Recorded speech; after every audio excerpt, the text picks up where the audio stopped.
I haven't seen it. I know, and then this is the thing that they should have left out for you.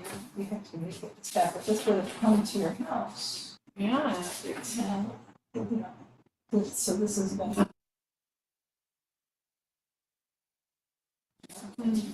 All right. So we're texting Christy and Marcus. okay. Yeah, and we won't start until maybe. Let's give it 5 minutes. Sure. It's just us a moment.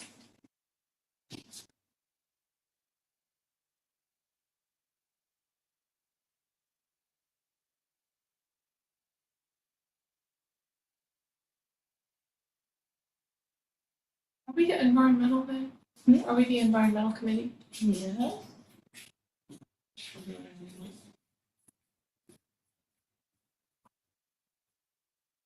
I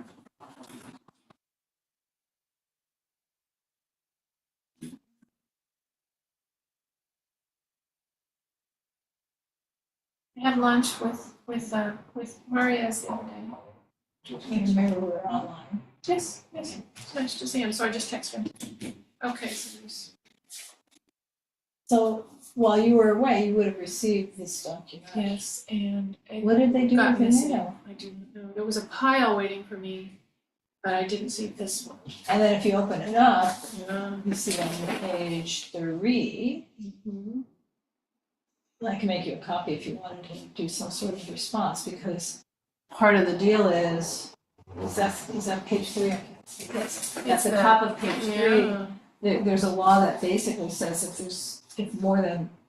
50% of the customers send that in, then they have to do something else. And they have to do something more than just rubber stamp the person. Okay. I mean, I think that's a high barrier. 50% is a really high barrier. So Yeah. Wow. It goes up fast. it does. Well, I mean, I'm concerned, what about, seniors who own a house, not seniors who rent an apartment building, because then the landlords are paying.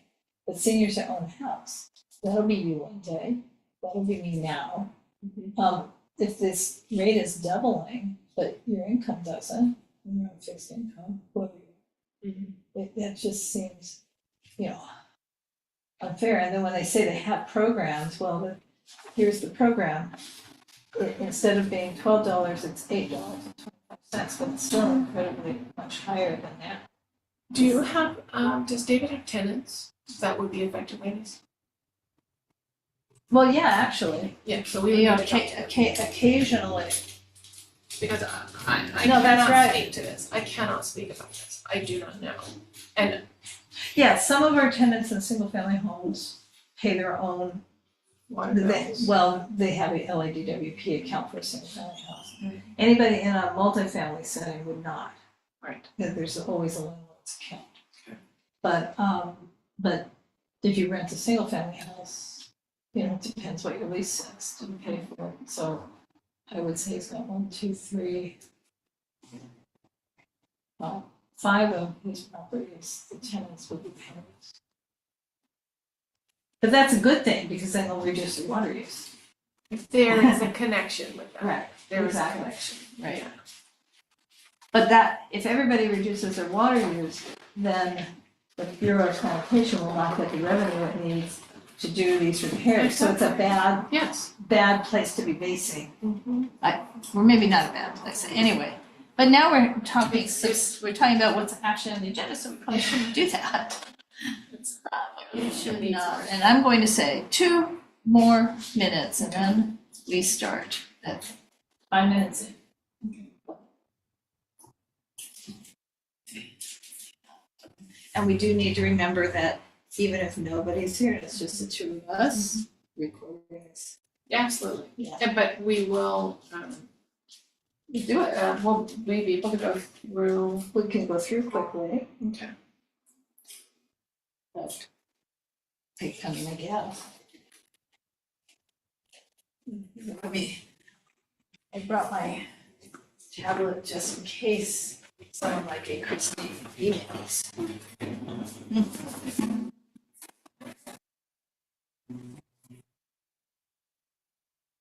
I did talk to her.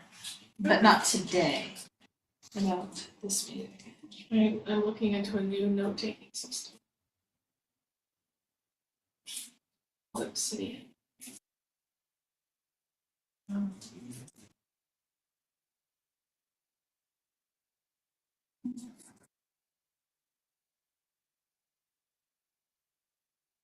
So we could probably have a brief meeting, you can go home after all. Yeah. Okay. Less than one more minute till start.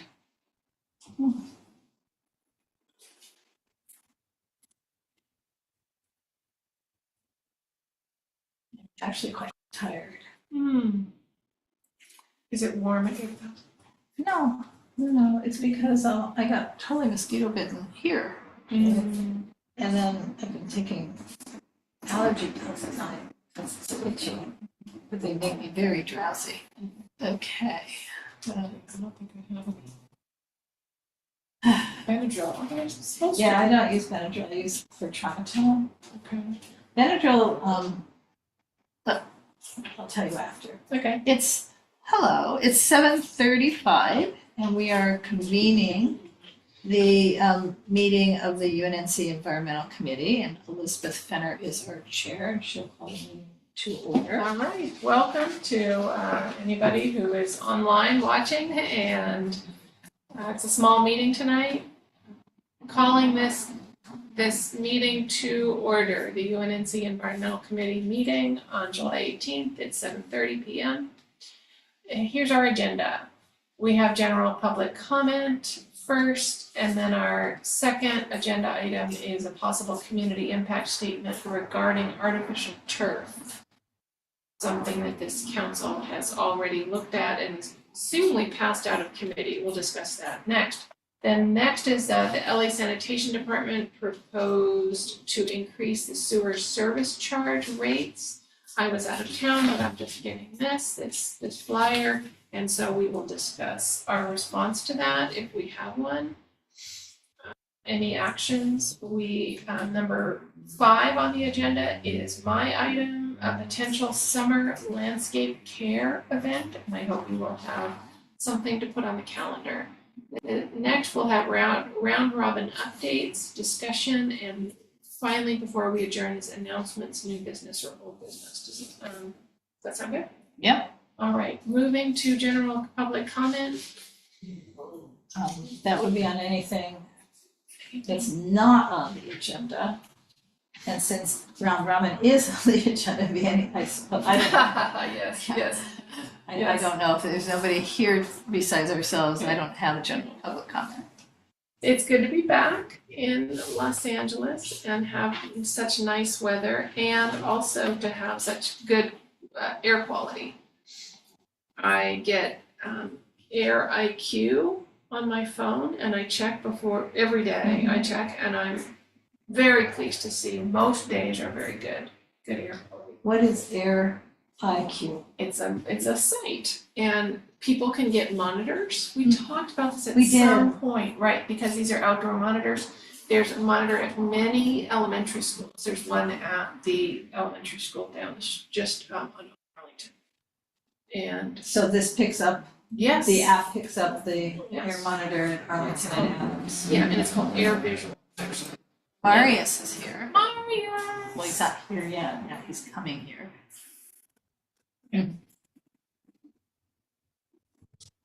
And so many elementary schools have it. You can get it outdoors, you can get it for the indoors. And I'm pleased that we have generally good days, good air quality. Hi, Marius. Welcome. He's connecting to audio, he's Okay. almost here. Okay. So, anyway, So he's here just in time to add some public comment, if you'd like. hi Marius. We've already started the meeting, but just barely. And we were just finishing up general public comment. This is Laura speaking, and moving Okay. on. But moving on, if you have a general public comment, this would be your chance, and otherwise we're moving on to the next agenda item. Nope, go ahead. All right, welcome. Welcome. How are you doing? How is everything? Good, good. Sorry, it's a bit of a delay here. Okay, all right. We'll move on to the next agenda item, which is a community impact statement possibility regarding artificial turf. There's some two items that would have been in the email. One is a motion and the other is a committee report. Yeah, so we'll start, I'm just gonna share the motion Great, first, Great. and we can just, I would say that this is the Neighborhood Council Sustainability Committee, if that's what it's still called. nope, environmental committee. Environmental Committee, doing good work and focusing on artificial turf and synthetic grass and getting this far on it. Okay, so Marius, are you able to see the share screen? Yes. Okay. So, I'm gonna just scroll quickly. Go for it. So this is a motion, basically, it's not a final motion, it's a motion to have a bunch of departments report back. And then from that, maybe a final like ordinance might be prepared, but the topic is synthetic grass, otherwise known as artificial turf. And that product is created by fusing together rubber and certain plastics to create the illusion of lush grass, as I'm reading the motion. And many people have installed it lately to reduce their water use or for recreational activity. However, now there's numerous studies that have concluded that the use of artificial turf or synthetic grass can actually have negative environmental impacts, including the creation of forever chemicals, leaching into our water, but also things like when a family puts in artificial grass, they end up not watering their trees. And so there's been some tree die-off that the Urban Forestry Department has noticed. And so this is a motion that would essentially encourage a transition away from future use of synthetic turf or artificial grass and incentivize the transition towards a California drought-friendly landscape more broadly. So the motion, the original motion, which was passed by the council and passed on to the city council's Energy and Environment Committee, was to coordinate with CEMO, which is the Climate Emergency Management Office, Department of Recreation and Parks, Department of General Services, and LADWP to kind of report back about rebate programs and incentives, et cetera, and then also to consult with the various schools about, their uses of synthetic grass and how to replace it. So that's the original motion. I'm stopping the share. This then went to the actual committee, and I pulled that one up, their report. So essentially they approved the motion and they're recommending it, back to the city council. But they made a couple of changes. So, and again, this whole document's actually up in our agenda packet, but what they added to it were a couple of additional departments. So they added the Bureau of Sanitation. So instruct the Bureau of Sanitation with the assistance of LADWP to report on recommendations about both the environment and financial impacts, but associated with the processing of this synthetic grass waste, so as not to affect the groundwater, aquifer, soils, and biodiversity in the LA area. And then also they added Urban Forestry Division to work with everybody else with regard to the city's tree canopy and its soil health. So that's what's going to the city council. So neighborhood councils are enabled to prepare community impact statements. And they can be in favor, fully supportive of a council motion, fully opposed, or supportive if changes are made, or opposed unless changes are made, and there's one other thing. So the question is, we meet, the neighborhood council, UNNC meets again on August 1st. City council is on hiatus until around then anyway, so this is possibly gonna go to city council as early as the following week, or even the following day, or sometime in the future. So the question for us is, do we want to recommend to the UNNC governing board that UNNC post the community impact statement? And if yes, is it in support of this exactly as presented now with the new the committee report, or do we have anything else to add? And what would be our reasons for supporting it? I think tree health would be one. So that's the question. Do we want to recommend something? And if yes, what do we want to recommend? And it's. So we'd be commenting on the report, not the original motion. And it's mostly about studying it more. Well, getting recommendations. Well, the goal is to get recommendations that would help the city transition away from future installations of synthetic grass citywide. And so it'd be, in other words, with all of the blah, blah, blah, blah, blah, blah, it's number B, or letter B, 1B, that is the suggested result, is how to transition the city away from future installations. And I would like to strengthen that. I would say it should be strengthened to stop all ban future sales. installations of synthetic on city property. Well, and that would be the question, is do we want to ban it on all city property, or do we want to ban it, period?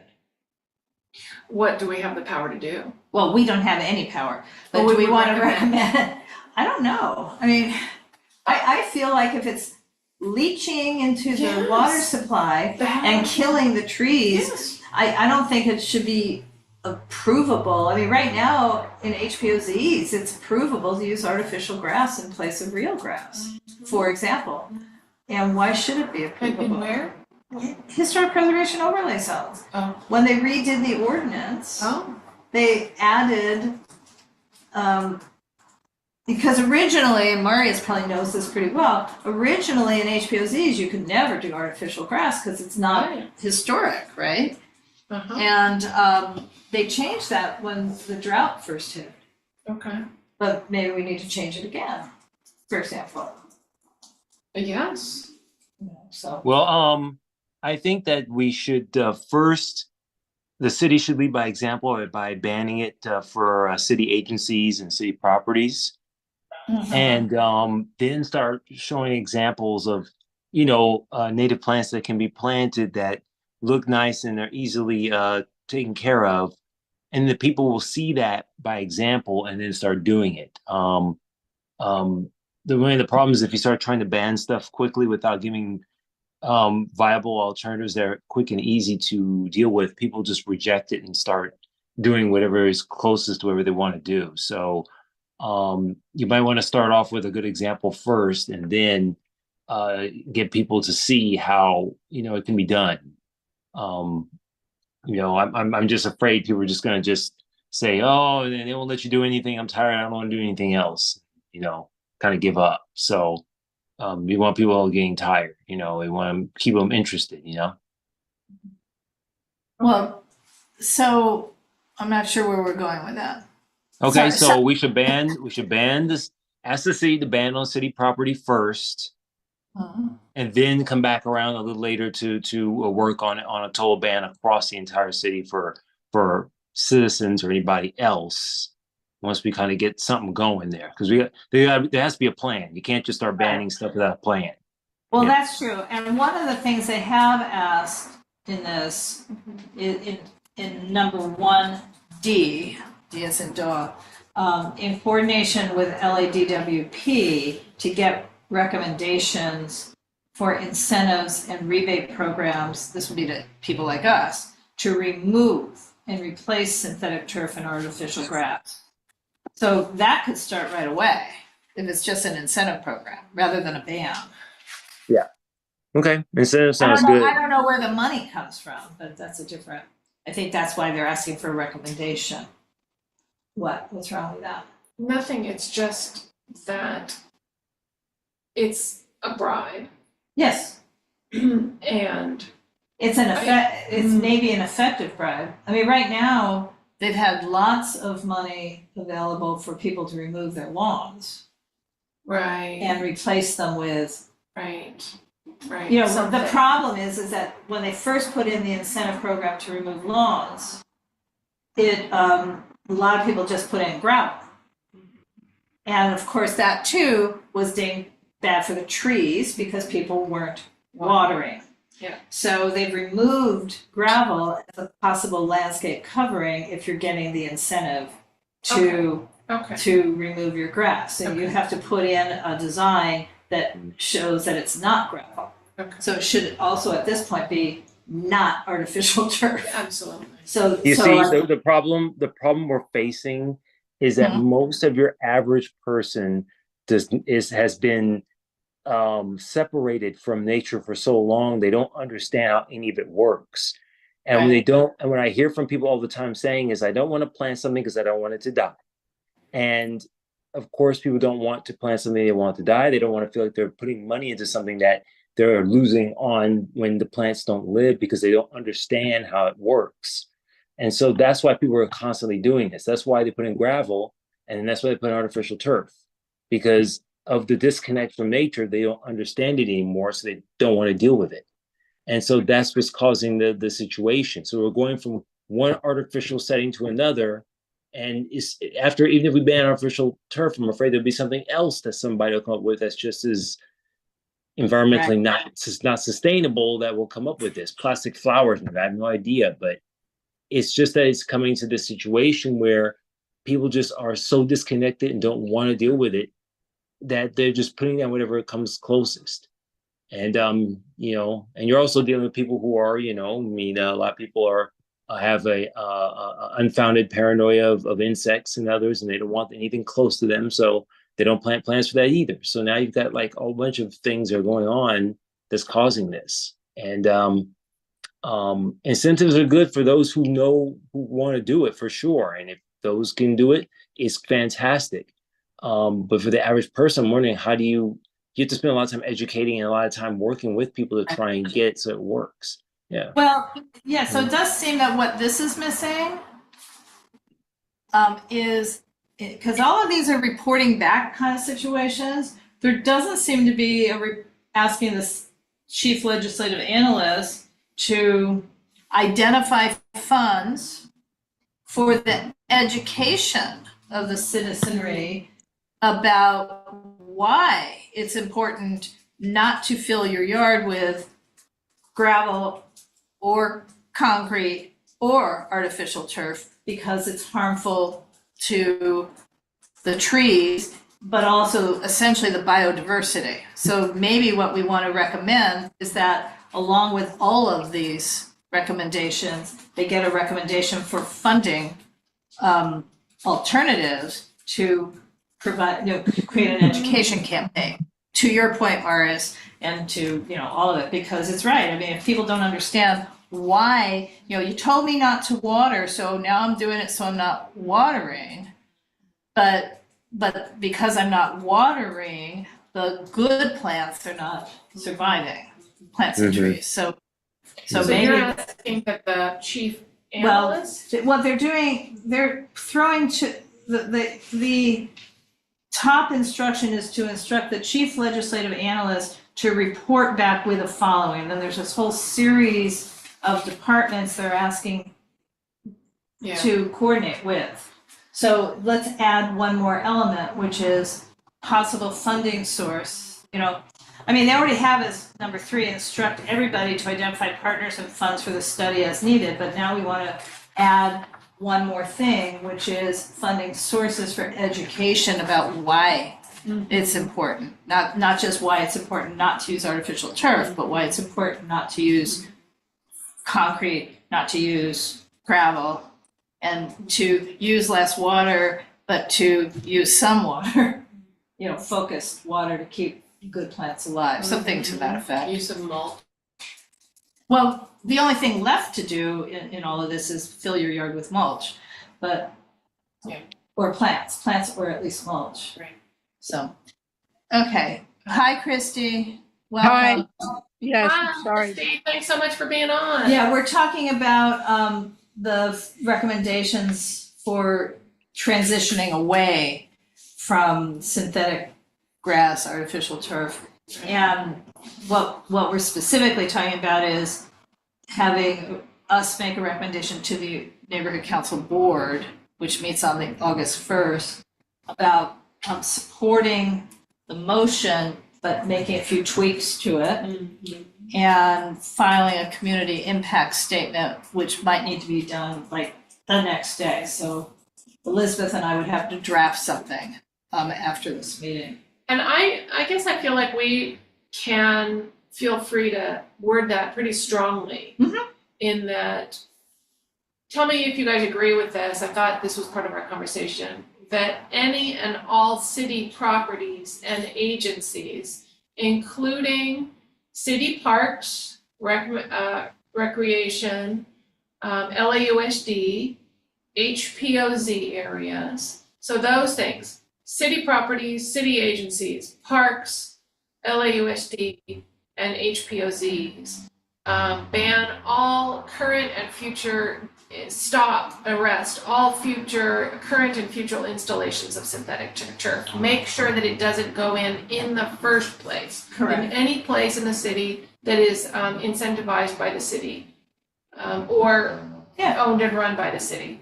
Further, we would ask the chief legislative analyst to report on public messaging on the harms of artificial turf and on the harms to human health and welfare. I mean, we could go on about Well, sports educational materials. and educational. So funding sources to create. Okay, to funding- report on funding sources. To create educational materials. Sources to create, Educational materials explaining to Educational our citizenry. materials and public messaging on the harms of artificial turf. We know that sports injuries, anybody who's played on any artificial turf knows that you fall down, a scraped knee is much worse Oh, I than did not artificial know turf. that, because I don't play sports. Well, it's true. Okay. And then it's also harder on your feet, because it's not a give kind of surface that gives, it's hard. Also, heat is exacerbated, so if you've Heat. ever I have. been on artificial It's turf on very a hot warm. summer day, it's just like you can't even walk Right. on it. So, And so there's one more component Yeah. that I'll share with everybody. So we already, UNNC already voted, oh my gosh, last board meeting. We have a position on the proposed citywide landscape and site design ordinance. So it's, you would say, well, why do we care here at this? But one of the things we added to our position for that is that they should not have automatic okays. I mean, it's a point system. So the use of artificial grass should be a demerit point. That if somebody is proposing, because you need something oh, like sure. 100 points. And that's outside of these areas that we. It's outside of all of this, Right, but maybe we'll just make a point in the CIS that we've already gone on record, blah, blah, blah, blah. Okay. Are Okay. there many, are there, I'm sorry I missed the first part of the meeting. I had something with my brother, but are there many city properties that have artificial turf or? Well, given that city properties include recreation and parks properties, the answer is yes, Okay, because, yeah. Okay, sorry, I'm ringing and trying to avoid answering, Yeah, you should turn. yeah. So I don't know the aggregate number, but I think that's one of the things that they're trying to find out in the getting the report. So this motion is in part getting reports from departments. Right. but the goal is to transition away from the use of artificial turf. So I think that we should, we can focus our comments on the goal, not the methodology. They have added urban forestry, so we support, and we're happy, we can, I think I must answer this phone call. So Okay. people don't call 3 times unless it's. Yeah. So, I'm not sure, I think we need to wait for Laura to get back, but any thoughts on, before we vote to write this CIS? Any thoughts on why we should either make it stronger or I think it's pretty strong, and I think it should be. great? But I don't think it needs to be any stronger. Okay. Good. I mean,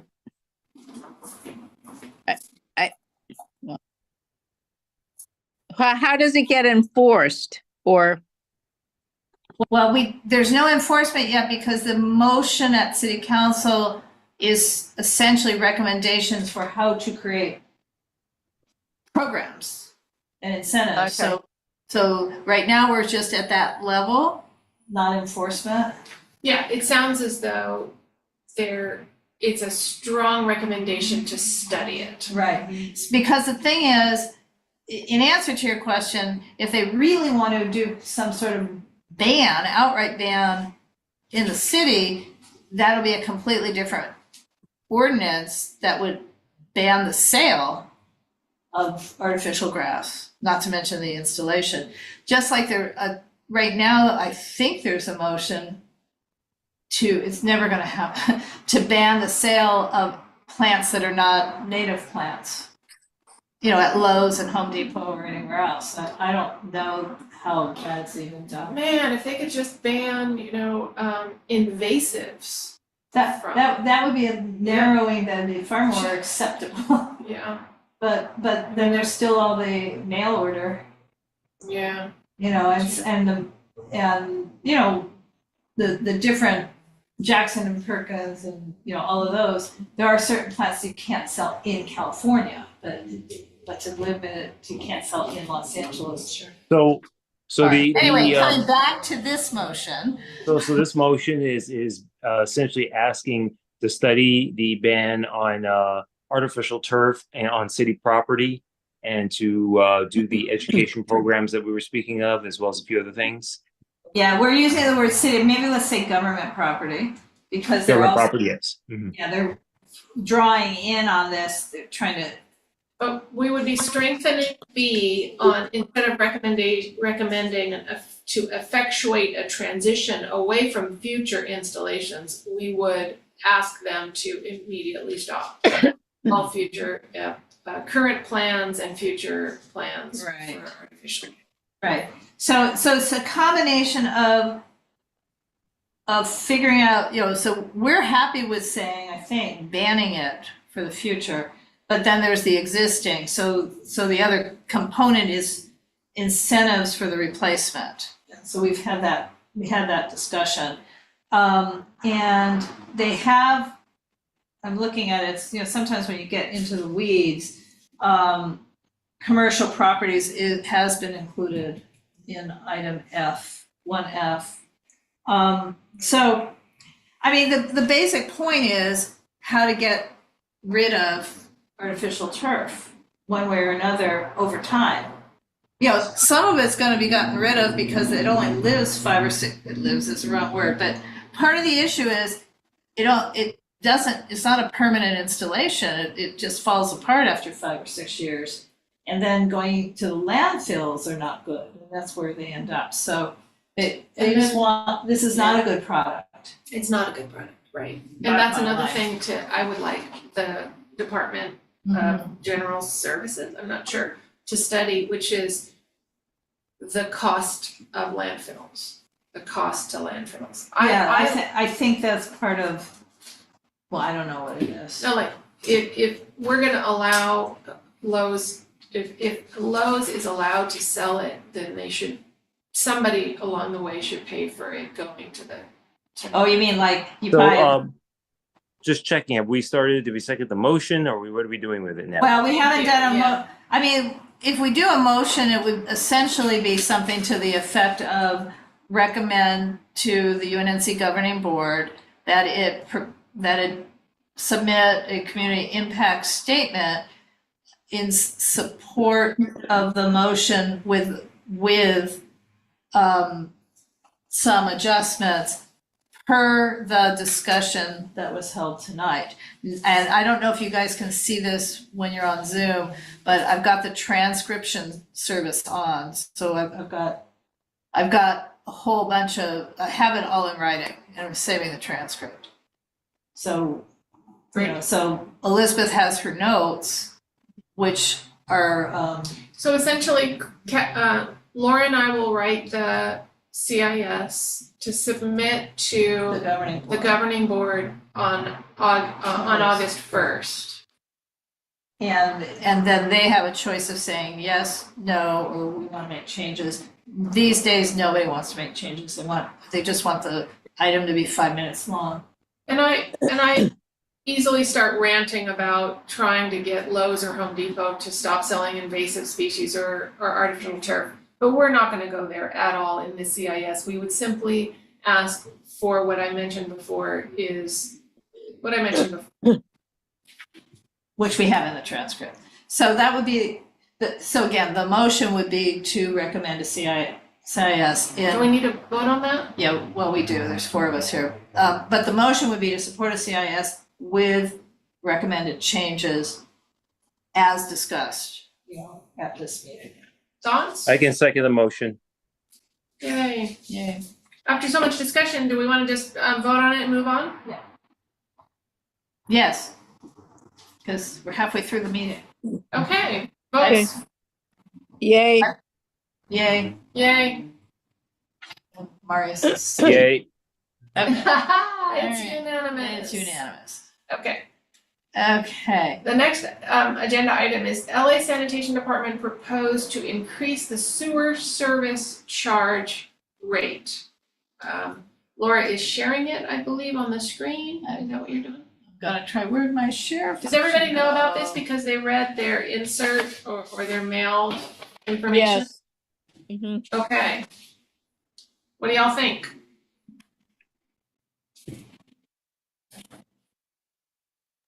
Okay, can you see, I just sort of made a PDF out of the website itself. So basically the city is saying we're gonna double our rates from the current $5.80 per HCF. Yes, $5.80 additional, so you pay for your use of water, and HCF is 748 gallons. So right now, in addition to paying for that cost for the water, today you are charged $5.80 per HCF. So I don't know, everybody's number of HCFs that they use in a month differs. Well, mine's very low. And other people's are very high. Other individuals or households are very high. So the proposal is to raise it to $7.08 by this fall, a few months from now, and by July 2028 to basically $12, $11.96. So I can scroll through. I don't remember how much it is. That's over double from what it is. It's over now. double. Yes, it's more Right. than double. More than double. The year 2028. Right. Oh yeah, here's the grid. Um, It seems like a lot. I don't know enough about this. I just know that aging infrastructure, we don't want to let something happen to that. And there's wait till there's some catastrophic event. Yeah. I don't know. I Yeah. don't really have enough information about it. Do they need it? It's probably true. Yeah. We have good water too.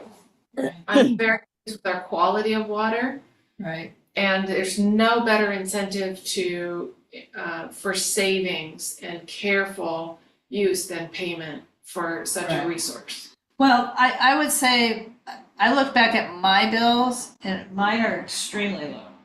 I mean, they tell me mine are extremely low. sometimes they show up as 0 HCF because if it's just 1 or less, they don't even call it 1, they call it 0, which is crazy. But in the summertime, I'm really at 3 or 4 HCFs. But that is because I hand water. But it's also because I work very long hours, 7 days a week, not Yeah, at you're my not house. there.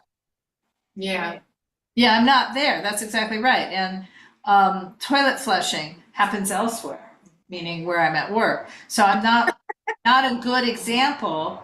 But even Yeah. I find, if I did 4 HCF in the summer, based on this, it's 48. I'm doing my math right. 4 times 12, $48. it doesn't look like so much. It doesn't seem like that much, but for a person who might be on fixed income, now, their social security is not going to go up to match this. The proposed increase in social security is 2% for next year.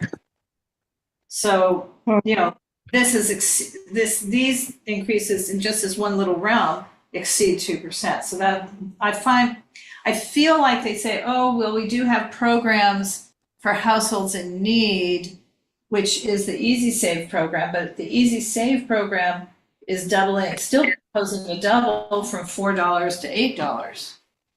So it's still a double. It may be a lower, but it's still double. So. It feels like a lot because of the COVID freeze Mhm. in rates. So it is making up for that.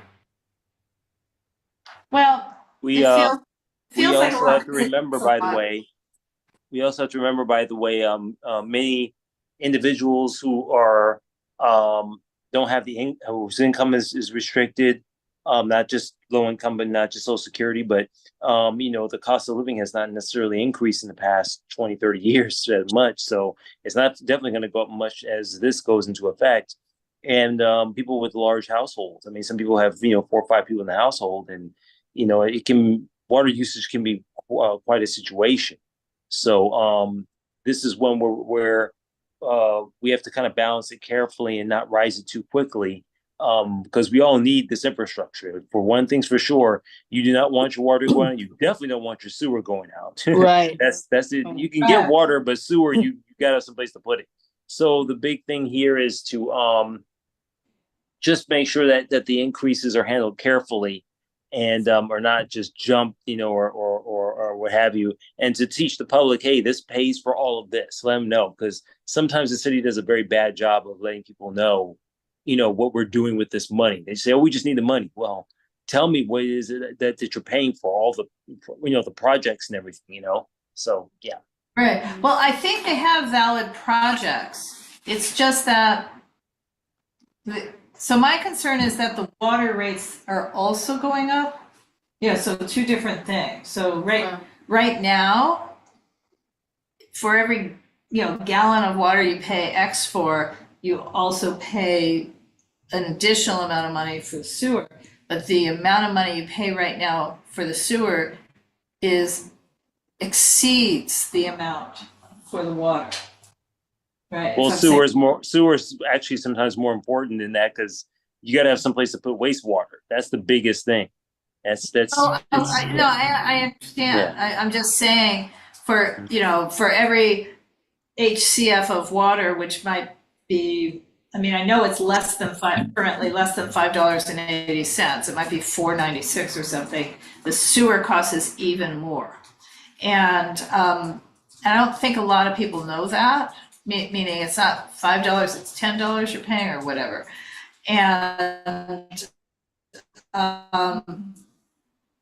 how long is that sustainable on a population whose income is not necessarily increasing?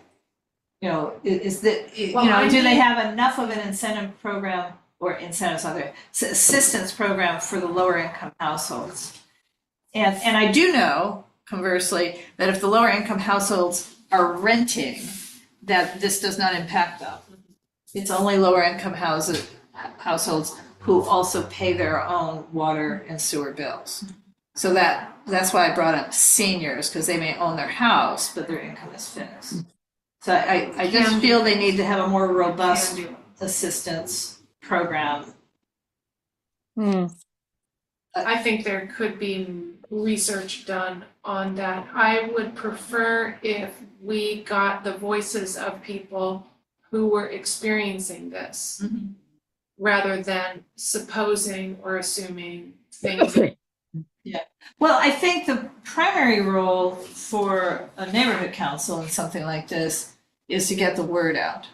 That there will be a public hearing, there'll be two meetings on Perfect. Zoom, Perfect. and then the public hearing. So I think our primary role is to get word out and also to inform the board. Yeah. But not recommend that they necessarily take an action.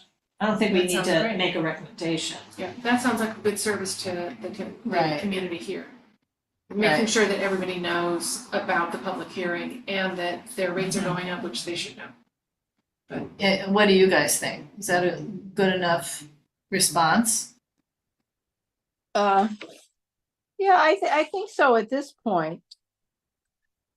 When are the meetings? Here, hang on. I got the notice, but I'm trying to I know, find. I have this.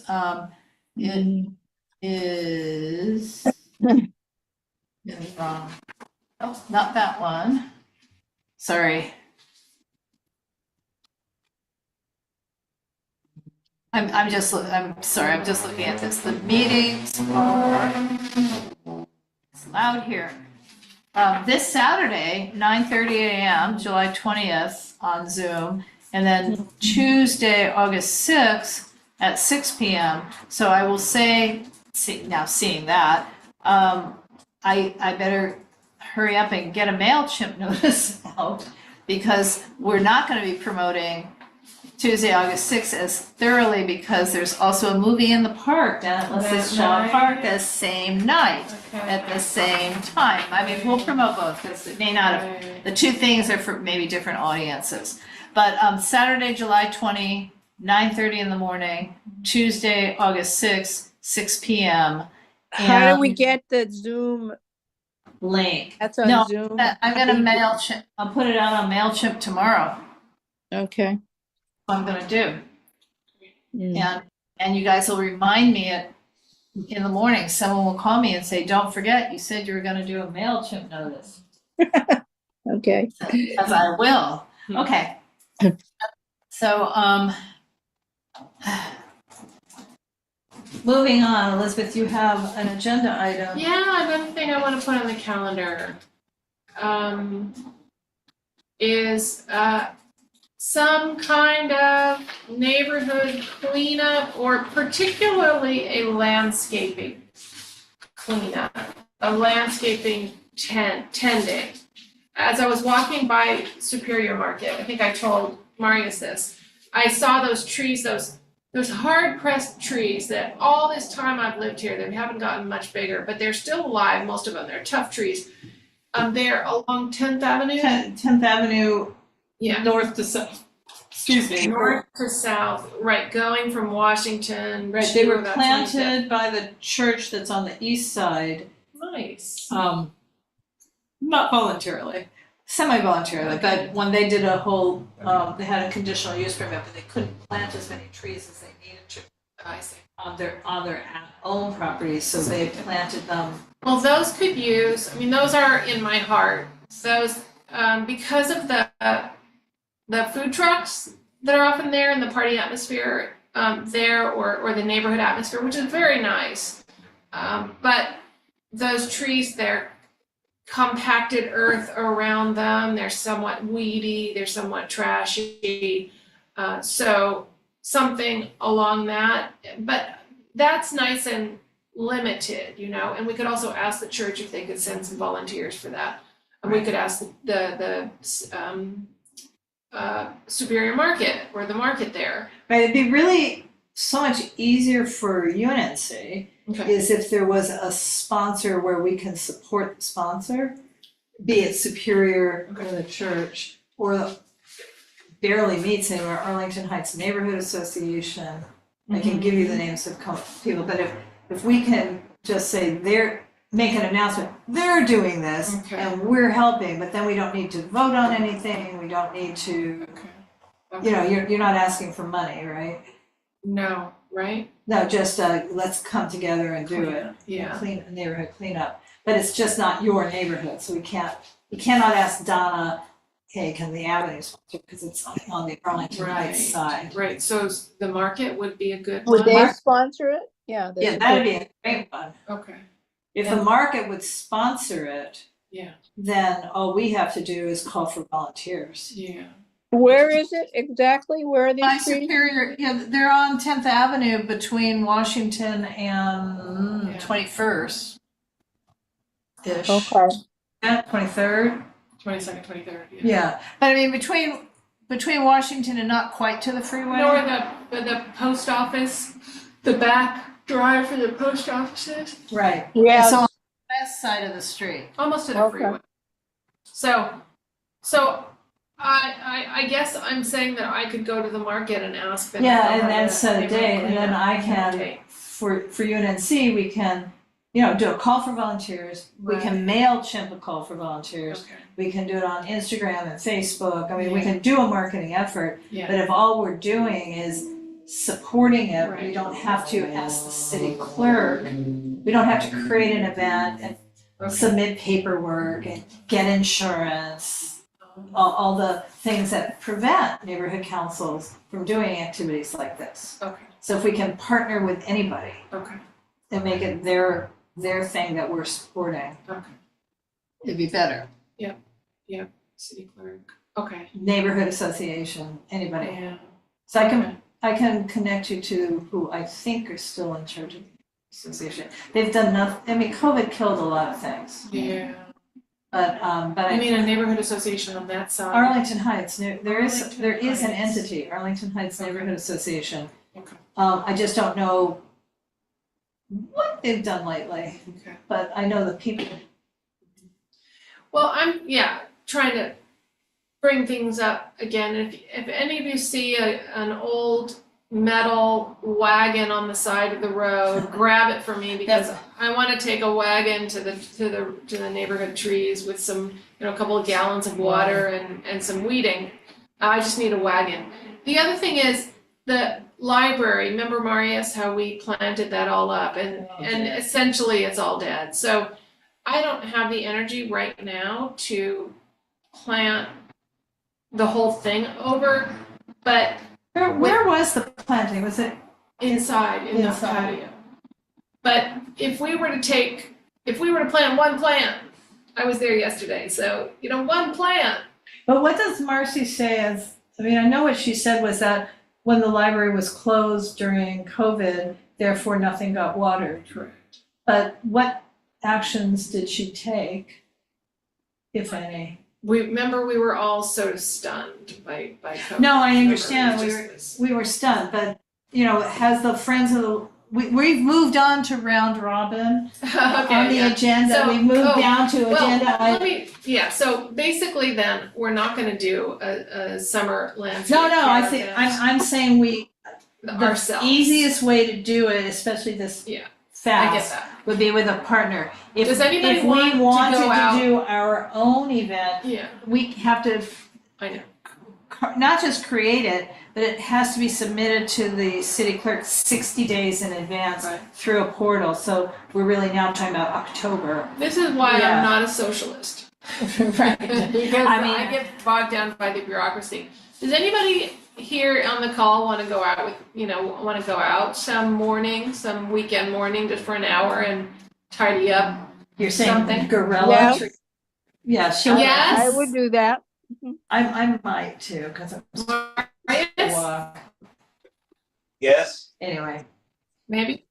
Yay, okay, Okay. I'll identify a hard pressed corner somewhere. okay. Thank you.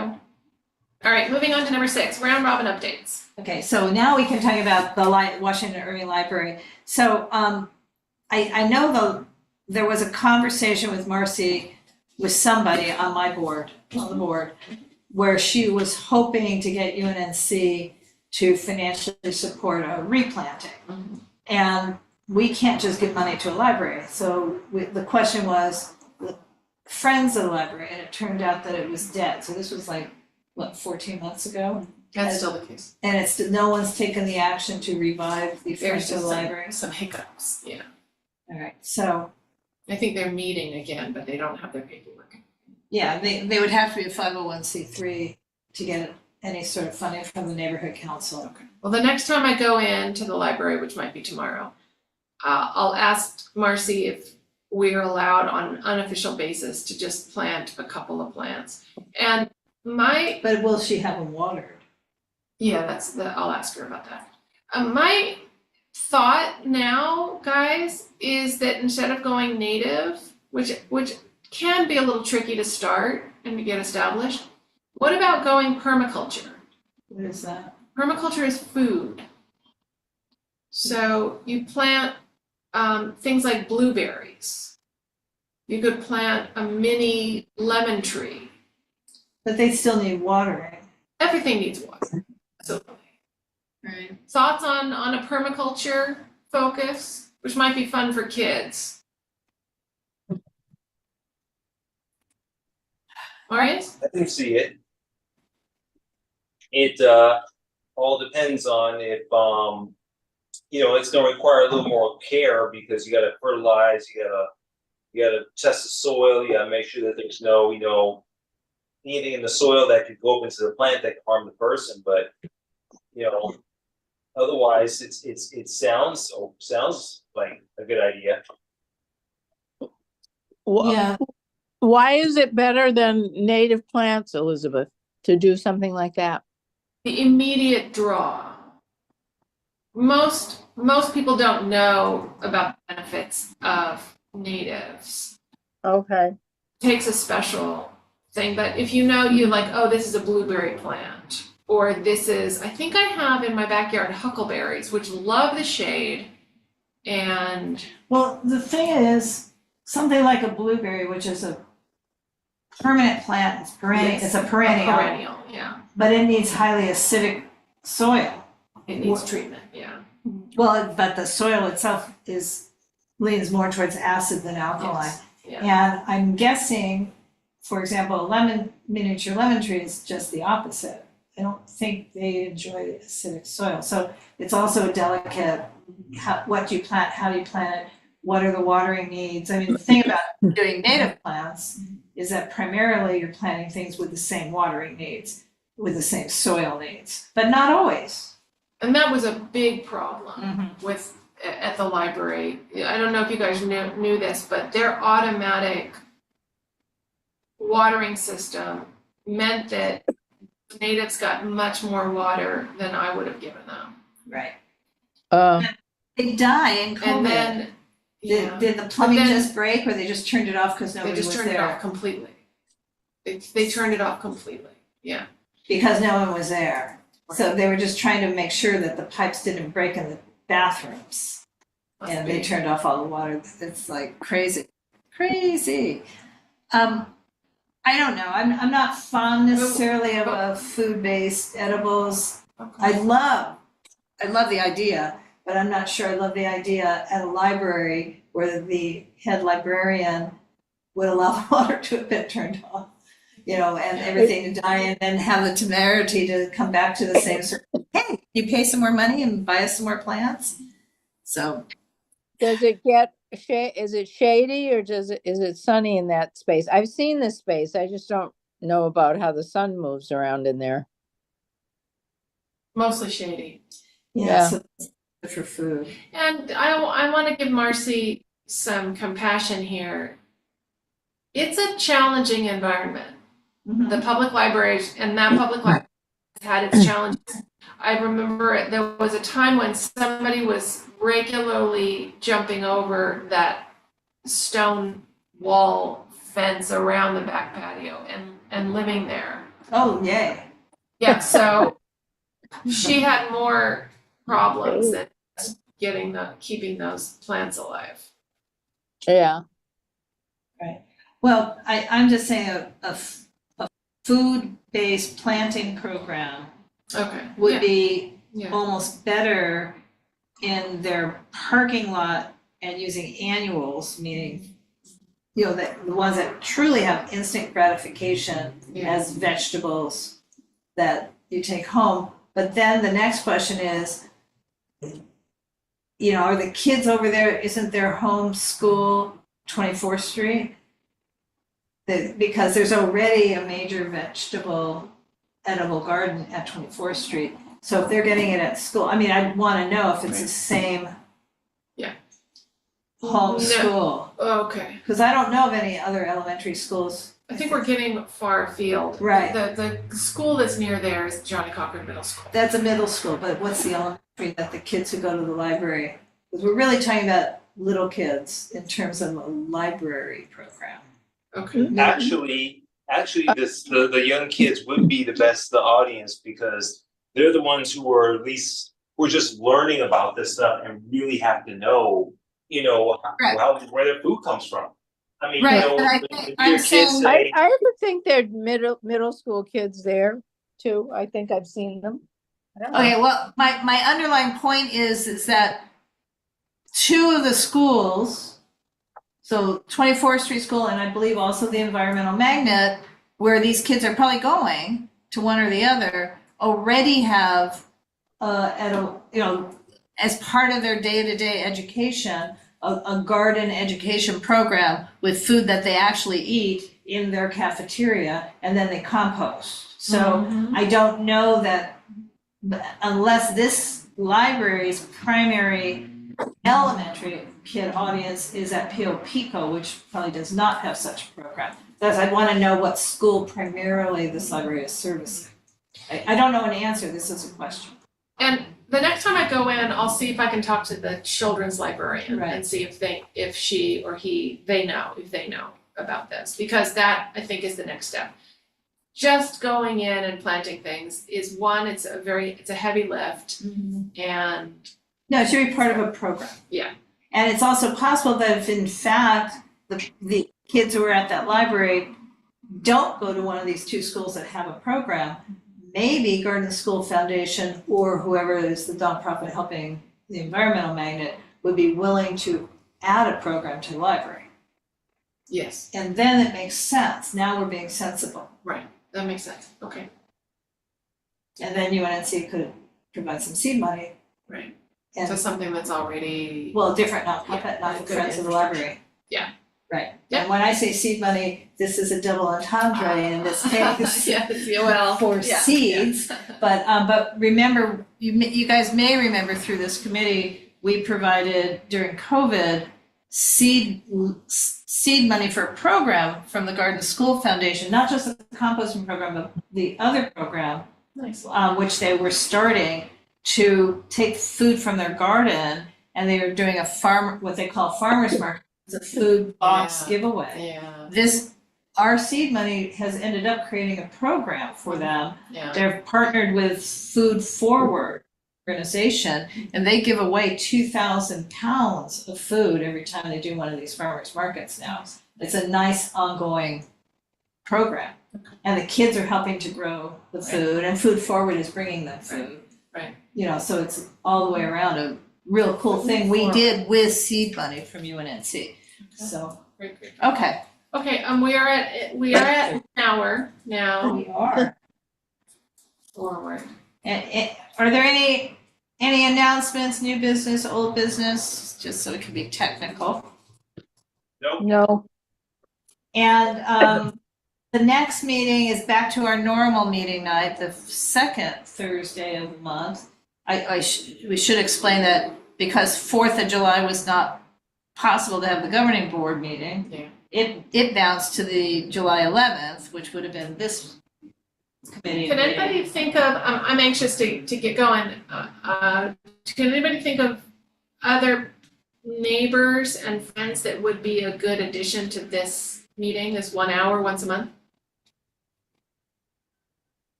Well, ponder it and invite, Invite people, because yeah. we should build this committee back up again. We've lost a few of our members.